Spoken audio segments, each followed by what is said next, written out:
Get away from her right now! The shout exploded across the quiet garden. Birds burst out of the mango tree. Two guards near the gate turned sharply. A tall man in a black suit was rushing down the stone path. His steps were fast. His face burned with anger.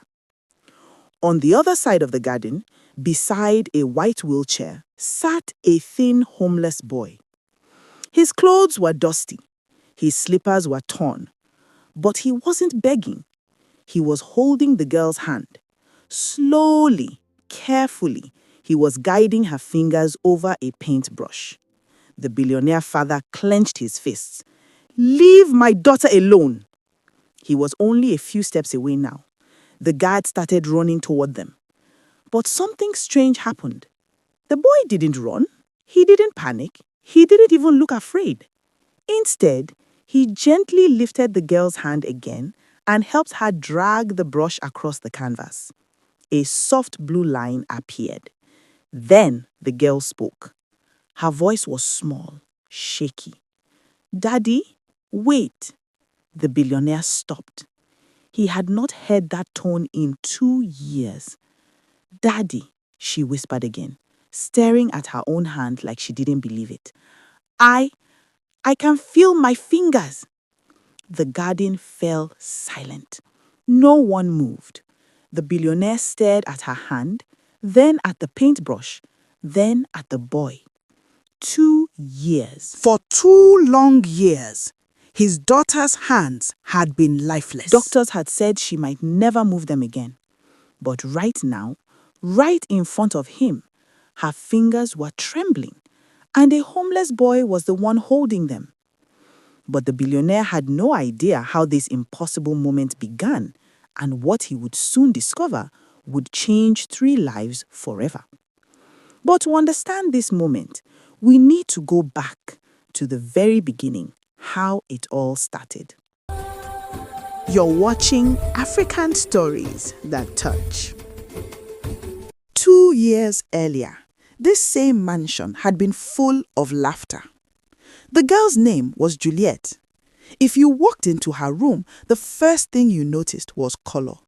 Paintings everywhere, on the walls, on wooden boards, even on pieces of cardboard. Birds flying over rivers, children playing under bright suns, big orange sunsets over quiet villages. Juliet loved painting more than anything. And every evening, when the sun began to fall behind the mango trees, she would wheel her painting stand into the garden. Her father would sit nearby with a cup of tea, watching her. "Another masterpiece," he would joke. Juliet would grin without looking up. "Wait until I'm famous, Daddy." "Oh, really?" "Yes, then you'll have to buy tickets just to see my paintings." Her father laughed loudly. Money had never been a problem for him. He owned hotels, construction companies, factories. People across the city knew his name. Some called him the richest man in the state. But when he sat in the garden watching Juliet paint, he didn't feel like a billionaire. He just felt like a father. And those quiet evenings were his favorite part of the day. But one rainy night, everything changed. Juliet had gone out with a few friends for a birthday dinner. The roads were wet, traffic was slow. Somewhere along the highway, a speeding truck lost control. Witnesses later said the sound of the crash echoed through the whole street. Metal twisting, glass shattering. People ran outside their houses. Phones came out. Someone called an ambulance. Inside the crushed car, Juliet was unconscious. By the time the news reached the mansion, the billionaire rushed straight to the hospital. When he arrived, doctors were already working. Machines beeped loudly. Nurses rushed in and out of the operating room. The hours moved slowly. Every second felt heavy. Finally, the surgeon walked out. The billionaire stood up so fast his chair fell backward. "Doctor." The surgeon removed his gloves slowly. "She will live." The billionaire almost collapsed with relief. But the doctor continued speaking, and the next words changed everything. There is severe spinal damage. The hallway suddenly felt colder. The billionaire swallowed. What does that mean? The doctor hesitated. Then he said it carefully. She may never walk again. The words hung in the air. But the worst news had not even arrived yet. Days later, something else became clear. Juliet's hands barely moved. The girl who once painted sunsets now struggled to hold a spoon. Therapists came, specialists came, doctors from overseas came. Millions of naira disappeared into treatments. Nothing worked. Juliet stopped asking for her paints. The canvases in her room slowly gathered dust. Sometimes she would stare at them for a long time, then quietly turn her face away. One afternoon, her father brought a paintbrush. He placed it gently in her hand. "Let's try again," he said softly. Juliet looked down at the brush. Her fingers trembled. The brush slipped. It fell to the floor. Neither of them spoke. Juliet stared at it, then slowly pushed the canvas away. "Please, stop," she whispered. That night, the billionaire sat alone in his study. The house felt too quiet. Outside the window, the city lights flickered in the distance. He had built hospitals. He had donated millions to charities. He had helped strangers across the country. But he could not fix his own child. And that helpless feeling was slowly breaking him. But far away from the quiet streets of that mansion, another life was fighting a very different battle.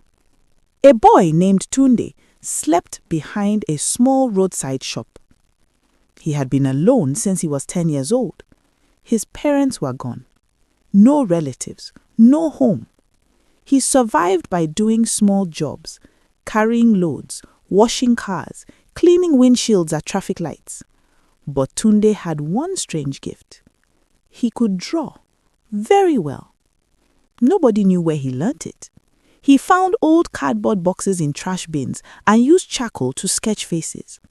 People passing by would stop. "Did you draw this?" Tunde would shrug. "I just see things, then I draw them." Sometimes people gave him coins. Sometimes they bought food for him. Most days, he simply slept behind the shop again. But one afternoon, something unusual happened. Tunde wandered into a rich neighborhood looking for discarded food. Tall gates, beautiful houses, perfect gardens. Everything looked like another world. Then he noticed something behind one gate. A girl in a wheelchair. She sat beside a canvas. The canvas was completely blank. She held a paintbrush loosely, but she wasn't painting. She just stared at it. Tunde stopped outside the gate. He watched quietly. Then he spoke. "Why aren't you painting?" Juliet looked up. Her eyes met his. For a second, she looked surprised someone had spoken to her so normally. "My hands don't work," she said quietly. Tunde looked at her fingers. Then he shrugged. "Maybe they forgot." Juliet frowned. "What?" "Hands forget things sometimes," he said calmly. "But hearts don't." Juliet blinked. No doctor had ever said something like that. Tunde pointed at the canvas. "What were you going to paint?" "A sunset." "Then paint it." She shook her head. "I told you, I can't." Tunde looked around, no guards nearby. The gate was slightly open. Slowly, he slipped inside. Juliet watched him with confusion. He picked up the brush that had fallen earlier, then gently placed it back in her hand. "Let's try slowly." Juliet almost laughed, but something about his calm voice stopped her. He adjusted her fingers. Nothing happened.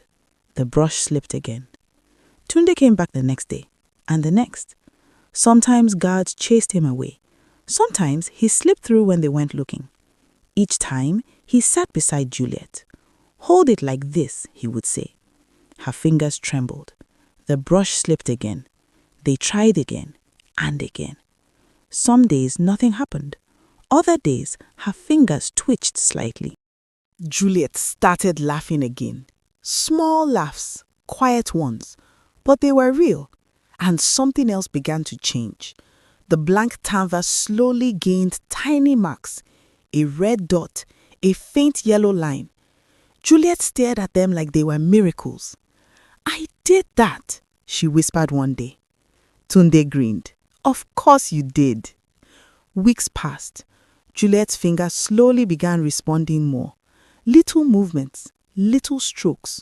Hope quietly returned to the garden. But her father knew nothing. He was always busy, always working, until the afternoon he came home earlier than usual. He walked through the garden path and saw a strange scene. A dirty boy beside his daughter, holding her hand, guiding a paintbrush. That was when his anger exploded. "Get away from her!" And now we return to that moment. The guard stood frozen. The billionaire stared at the trembling brush in Juliet's hand. "Move it again," he whispered. Juliet tried. Her fingers moved, slowly. The brush touched the canvas. A yellow line appeared. The billionaire stepped back. His eyes widened. "How?" he whispered. Then he turned to the boy. "Who are you?" "Tunde," the boy said quietly. "And what exactly are you doing to my daughter?" Tunde scratched his head. "Helping her remember." The billionaire frowned. "Remember what?" "How much she loves painting." Juliet looked at her father.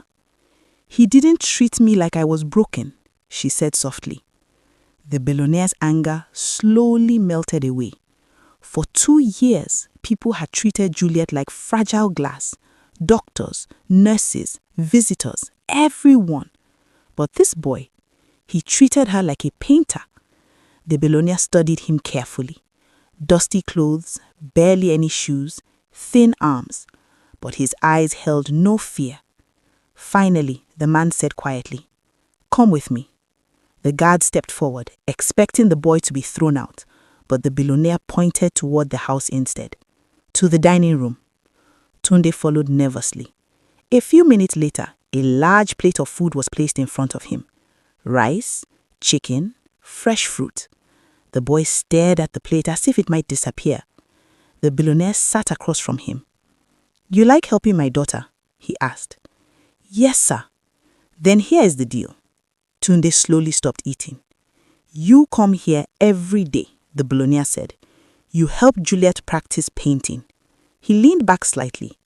"And in return, you can eat whatever you want in this house." Tunde blinked. "That's all?" The billionaire's eyes narrowed slightly. "That's all." Then he turned to the guards. "From today, this boy enters this gate whenever he wants." The guards nodded. "But keep watch." Tunde barely heard that last part. He was already smiling down at the plate of food. The next afternoon he returned. Juliet was waiting in the garden with a canvas. "Ready?" Tunde asked. Juliet laughed softly. "Let's see if my hands remembered anything today." He gently adjusted her fingers around the brush. They tried again and again.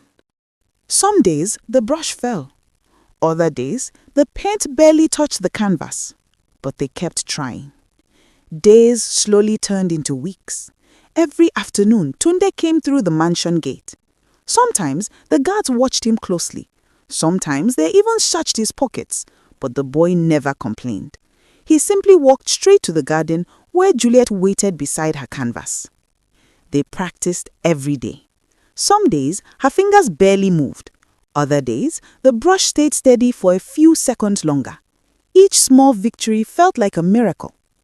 One bright afternoon, Tunde suddenly came running through the garden gate. He was breathing hard. "Juliet! Juliet!" he shouted. The guards behind him looked confused. In his hand was a colorful flyer. Juliet raised an eyebrow. "What happened?" Tunde waved the paper excitedly. "There's an art competition in the city." Juliet took the flyer and read it slowly. Her smile faded a little. The competition was big. Artists from all over the state were invited. The winner would receive a large prize and their painting would be displayed in a national gallery. Tunde's eyes sparkled with excitement. "You should enter." Juliet shook her head quickly. No, no way. Why not? You know why, she said quietly, lifting her shaky fingers. I'm still learning again. Tunde frowned. But you are getting better. Juliet sighed. This used to be my dream, she said softly. But that was before the accident. She handed the flyer back. I'm not ready. Tunde didn't argue, but later that evening he walked into the mansion looking for Juliet's father. The billionaire was in his study, reading documents. Tunde stood quietly at the door. Sir. The man looked up. Yes. Tunde held up the flyer. There's an art competition. The billionaire's expression hardened. No. The answer came immediately. Tunde blinked. But sir. I said no. He leaned back in his chair. You know how long it took her to smile again? Tunde nodded slowly. If she enters that competition and fails, it could destroy her confidence. The room fell silent. Then Tunde spoke quietly. But sir, this was always her dream. The billionaire looked at him. For a moment, he said nothing. He remembered all the evenings Juliet used to paint in the garden, all the time she joked about becoming famous. He sighed deeply. You really believe she can do it? Tunde nodded. Yes. The billionaire stared at the flyer again. Finally, he placed it on the table. All right. Tunde's eyes widened, but only if she wanted to. The next afternoon, Tunde showed the flyer to Juliet again. This time, your father says it's okay, he said. Juliet looked surprised. Really? Yes. She stared at the paper for a long moment. Her hands trembled slightly. What if I fail? She whispered. Tunde shrugged. Then you failed trying. Juliet slowly smiled. Okay. From that day forward, their practice became more serious. Tunde pushed her harder. Again, he would say, steady your fingers. Focus on the colors. Some evenings, the billionaire watched quietly from the balcony. He saw Juliet concentrating harder than ever before. He saw Tunde patiently adjusting her grip again and again. Slowly, the paintings improved. Lines became smoother. Colors blended better. Hope filled the garden again. Finally, the day came for Juliet to submit her painting. She chose a special one. It showed a sunset over a quiet garden, a girl in a wheelchair holding a paintbrush, and beside her, a small boy smiling. The title read, Hope Returns. Weeks passed. Then the day of the competition arrived. The gallery hall was filled with artists and visitors. Paintings covered every wall. Juliet sat quietly in her wheelchair beside her father. Tunde stood behind them nervously. The judges walked onto the stage. And now, one of them announced, the winner of this year's competition. The room fell silent. Juliet Okafor! For a moment, Juliet didn't move. She stared at the stage in disbelief. The audience erupted in applause. Tunde shouted with joy, You did it! Juliet laughed in shock. She gripped the arms of her wheelchair. Then something incredible happened. In pure excitement, she pushed herself up. Her legs trembled, but she was standing. The room gasped. The billionaire jumped to his feet. Juliet!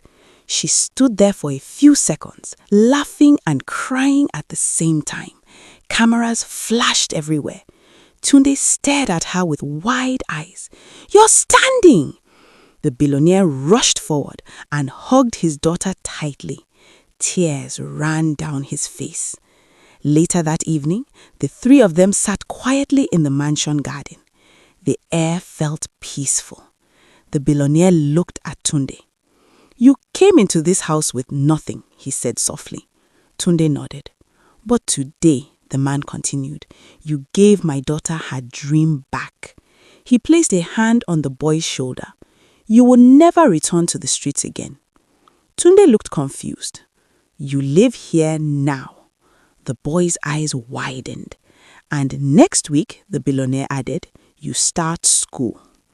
Tunde blinked. School? A full scholarship. Juliet rolled closer and smiled. And you're still my art teacher. The billionaire smiled warmly.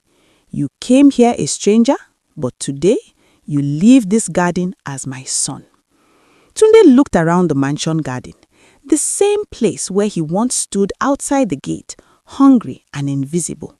Now it was his home. And that day, everyone learned something powerful. Sometimes miracles don't begin in hospitals. Sometimes they begin with a small act of kindness and someone who refuses to give up on another person's dream. Thanks for watching. If this story moved you, like, comment and subscribe. Don't forget to check out our channel, African Stories That Touch, for more true African stories that inspire and uplift. Share this with someone who needs hope today.